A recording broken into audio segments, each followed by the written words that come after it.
चलिए बात करते हैं पश्चिम बंगाल की, जहां बीजेपी की रथ यात्रा को लेकर सियासत आज भी देखी गई। वहीं दूसरी तरफ राम नाम के नारों की गूंज सुनाई दी, इस बार पश्चिम बंगाल की विधानसभा में।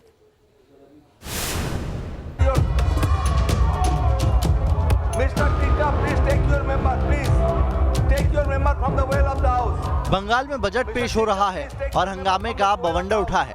बंगाल की सीएम ममता बनर्जी ने अंतरिम बजट पेश किया और इस पर विपक्षी दलों ने खूब हंगामा किया। बीजेपी विधायकों की तरफ से जय श्री राम के नारे भी लगाए गए। बजट पेश करते हुए ममता ने दावा किया कि उनके शासन में बंगाल में निवेश बढ़ा है। बजट सत्र में बवाल हुआ। इसके साथ ही कई मुद्दे हैं जिस पर बीजेपी टीएमसी में तल्खी बढ़ चुकी है। बंगाल में दिन भर इस मुद्दे पर तकरार देखने को मिली। बीजेपी के बंगाल में रथ यात्रा निकालने की योजना है। इसको लेकर जिला प्रशासन की आनाकानी से विवादों का बॉन्डर खड़ा हो गया। ममता जी की सरकार का ये ट्रेंड रहा है कि विपक्ष को कुचलना, उनके फंडामेंटल राइट्स की हत्या करना। आपको याद होगा अमित शाह जी जब राष्ट्रीय अध्यक्ष थे तब भी उनका पिछले विधानसभा चुनाव में हेलीकॉप्टर नहीं उतरने दिया। तो ये ममता जी का ट्रेंड रहा है और वो कभी भी खुद तो बड़ी बड़ी रैलियाँ करेंगी, खूब यात्रा निकालेंगे, पद यात्रा करेंगे, पर विपक्ष नहीं कर सके, ऐसा प्रयास वो हमेशा करती रहती। 6 फरवरी को बीजेपी अध्यक्ष जेपी नड्डा का रथ यात्रा का उद्घाटन कार्यक्रम है। 11 फरवरी को अमित शाह भी इस कार्यक्रम में पहुंचेंगे, लेकिन रथ यात्रा की इजाजत अभी तक नहीं दी गई है। हालांकि कल होने वाली रैली को सशर्त मंजूरी दिए जाने की खबर है। बीजेपी लगातार टीएमसी पर लोकतंत्र विरोधी काम करने का आरोप लगा रही है। दिल्ली में ममता सरकार पर दबाव बढ़ाने की कोशिश की जा रही है। पश्चिम बंगाल में विधानसभा चुनाव की सरगर्मियों के बीच बीजेपी का एक प्रतिनिधिमंडल चुनाव आयोग पहुंचा। बीजेपी बंगाल में चुनावी पर्यवेक्षकों और केंद्रीय बलों की तैनाती की मांग कर रही है। बंगाल में वहां की जो सत्ताधारी पार्टी है टीएमसी, उनके द्वारा लगातार हिंसा की घटनाएं उनके कैडर के द्वारा जारी है और पूरी तरीके से बंगाल की सरकारी मशीनरी का दुरुपयोग करने में टीएमसी को एक्सपर्टनेस आ गई है। ये ऐसी परिस्थितियां हैं जिसको संज्ञान में लाना चुनाव आयोग के लिए आवश्यक था। बंगाल में टकराव की सियासत जारी है। चुनावी सरगर्मी के साथ बीजेपी और टीएमसी में तल्खी बढ़ती जा रही है। कोलकाता से तपस सेन गुप्ता के साथ टीम न्यूज नेशन।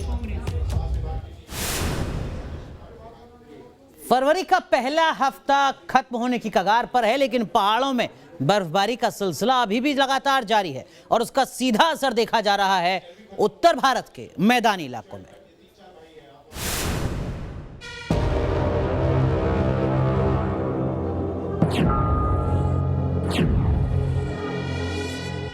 बर्फ ने किया पेड़ों पर कब्जा,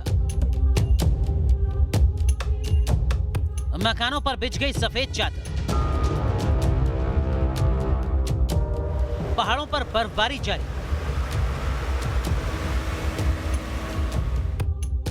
शिमला से लेकर मसूरी और बद्रीनाथ तक पहाड़ बर्फीली फिजा में लिपटे नजर आ रहे हैं। फरवरी के महीने में भी बर्फबारी होने से आम लोगों का जीना मुहाल हो चुका है। जेसीबी से बर्फ को हटाने की तस्वीरें शिमला की। यहाँ एक बार फिर बर्फ गिरने से जमीन पर बर्फ ने कब्जा कर लिया।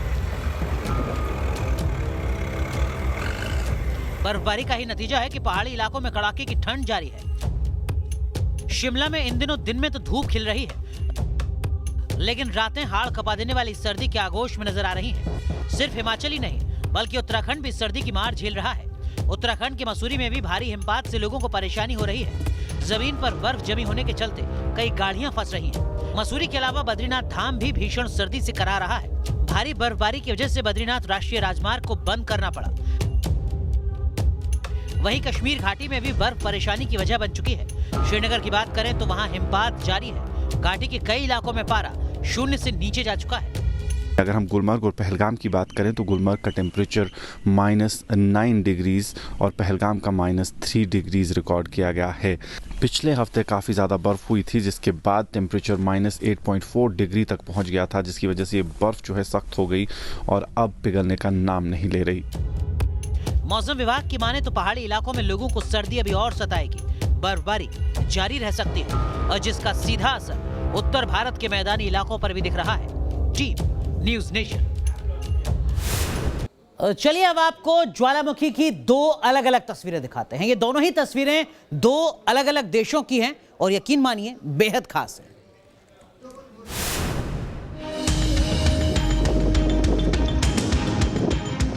माउंट एटना में विस्फोट, आइस वोल्केनो की अद्भुत तस्वीर। ज्वालामुखी की दो अलग अलग तस्वीर हैं जो सुर्खियां बटोर रही हैं। पहली तस्वीर की बात की जाए तो इटली में सबसे एक्टिव वोल्केनो माउंट एटना की ये तस्वीर है। ये यूरोप का सबसे एक्टिव वोल्केनो है। रात में वोल्केनो में हो रहे विस्फोट की तस्वीरें देखिए। ज्वालामुखी के अंदर से लावा निकल रहा है। ज्वालामुखी विस्फोट से यहाँ के शहर को खतरा पैदा हो चुका है। पिछली बार साल 2002 में ऐसे हालात पैदा हुए थे।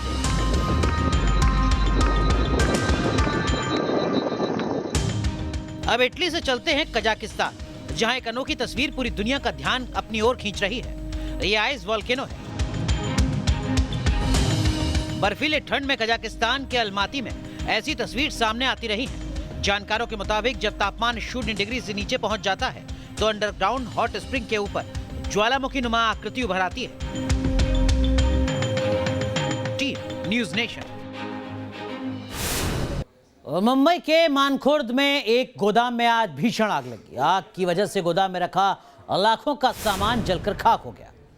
तस्वीरों को देखकर आप अंदाजा लगा सकते हैं कि आग कितनी विकराल थी। आग लगने की खबर मिलने पर फायर ब्रिगेड की 20 गाड़ियां मौके पर पहुंची और आग बुझाने का मिशन शुरू हुआ।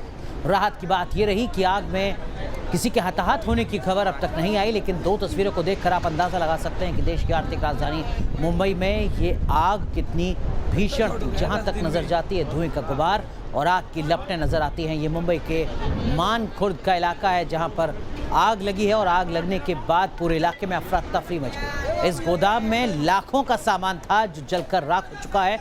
आग को बुझाने के लिए फायर ब्रिगेड की 20 गाड़ियों को मौके पर तैनात किया गया, जो लगातार कोशिश करती रहीं कि जल्द से जल्द इस आग पर काबू पाया जाए, लेकिन आग बेहद भयावह है। राहत की बात यह रही कि किसी शख्स की जान नहीं। पैसा छोड़ गया 10 दिन में।